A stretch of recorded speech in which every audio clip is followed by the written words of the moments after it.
Alright, this is G-Man coming at you from Cyberbeggar. And the very last thing that Mr. Sungenis, this is part 11 by the way. The very last thing that Mr. Sungenis said in the video was that you can't send rockets and satellites beyond the dome. So, I have zero problem with this. Because the Bible says that the dome is a solid, it's solid. So you're not going to get past it. It's holding liquid water above it from crashing down on us. It says that in the first chapter of Genesis. Okay? Yeah, that's what the dome, that's what the firmament was created for. Okay? So therefore, just because it holds up the water, it holds up the water. Okay, you got the firmament. It holds up the water. It's a solid structure that's designed to keep the water from crashing down on us. That's another reason that it's probably a dome, because we live in a bubble underneath the ocean. We live in a biodome underneath another ocean of water.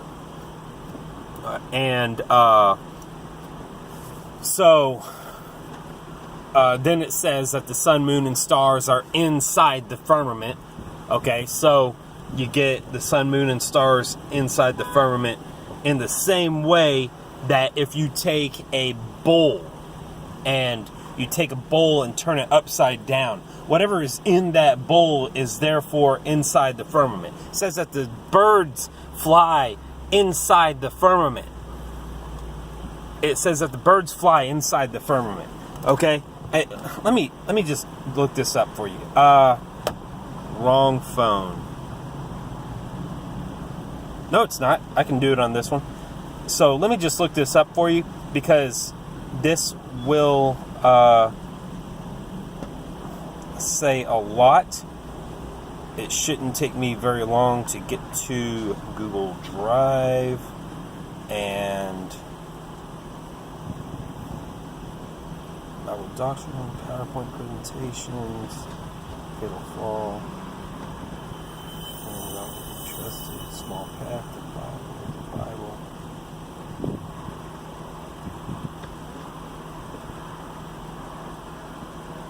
Can the Bible be trusted? Fatal flaw.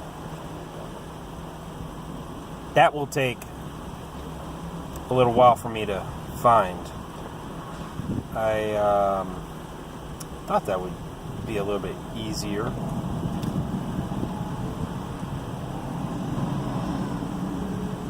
Anyways. Okay, so let me just do this from memory, okay?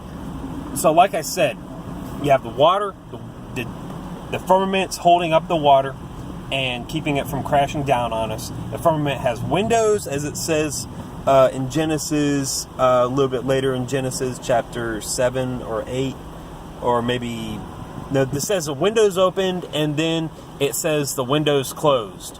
So the firmament was still there after the flood. And the firmament does not consist of frozen water. Okay, it's not a frozen ice canopy.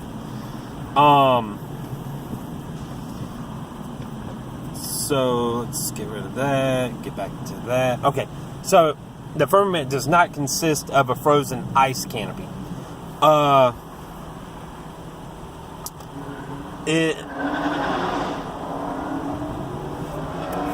And like I said, it's a dome because it's keeping the waters from crashing down on us, it's holding the waters up, the liquid waters.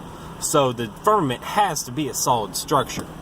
And that looks like the best. I think that's the best I'm going to be able to do from memory, because I had a whole little thing, and I don't know where it is now. But anyways, that's what I was trying to present to Kent Hovind in whenever I was asking him about the firmament. I was trying to present this whole line of reasoning to him, and then he interrupted me and wouldn't let me finish what I was trying to say. Okay, because there's a whole line of reasoning why the firmament cannot be the two firmament ice canopy theory that Kent Hovind presents and puts forth. So Anyways, so that's the reason that the rockets and satellites cannot go beyond the dome. They can't go up any further beyond that point. So, yeah, it's pretty crazy. The Bible, just in Genesis alone, gives us really good reason to believe that the firmament is a solid structure. And then it tells us that it's a solid structure later on. Okay, and it's not an expanse. The firmament's not an expanse. An expanse is not a solid structure. Okay? The firmament is an enclosed. It just makes sense that way. Okay, let's go on here. It's a hard dome. And the reason they think it's a hard dome is because they misconstrue the Hebrew word rakia, as used in the Bible, and confine it to a shape as opposed to a substance. And that means we can't have any rockets or satellites go up beyond this dome. I mean, and it really gets crazy. What? No.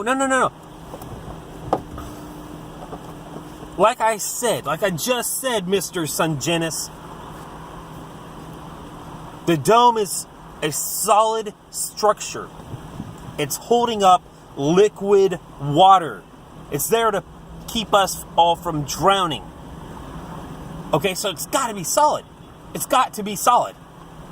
There's no other way to look at it. Okay? I mean, like, you don't even need to translate the Hebrew word rakia. You don't even need to translate it. It's like, all you need to know is what the purpose of the firmament is. And the purpose of the firmament is to hold up liquid water so that it doesn't crash down on us the way that it did during Noah's flood. All right, let's continue. Talk about the Russians and the Americans had let off their atomic bombs up in space because they wanted to blow the dome apart so they could go beyond the dome. I mean, that's how weird these fantasies get for these people. Whereas you and I both know that the Russians and the United States. Yeah, he's talking about Project Fishbowl, and Operation Fishbowl and Operation Dominic, where they shot a bunch of nuclear missiles into the atmosphere, and they did this down in Antarctica. And the flat earthers believe that they are being shot up into the atmosphere to find out, so that the military could find out. They found the where the firmament meets the ground. So they wanted to see how high the firmament went. So they started shooting up rockets to paint the side of the firmament and see if we could blow it away and get through it, or just to see how durable it was, to see how high it went. And of course, there's the official story that to every story there's the official story, and then there's the truth. Okay, and I believe that the truth is that they found the firmament. But the official story is just what he said. Let's see if he says the official story real quick. We're, letting off these atomic bombs to test each bomb to make sure that they were good if they decided to bomb each other, not the dome in the sky. Yeah, so they were just testing the bombs to make sure that the bombs were good in case Russia and America wanted to bomb each other. They weren't looking for, the height. They're trying to figure out the height of the dome, which does make sense also.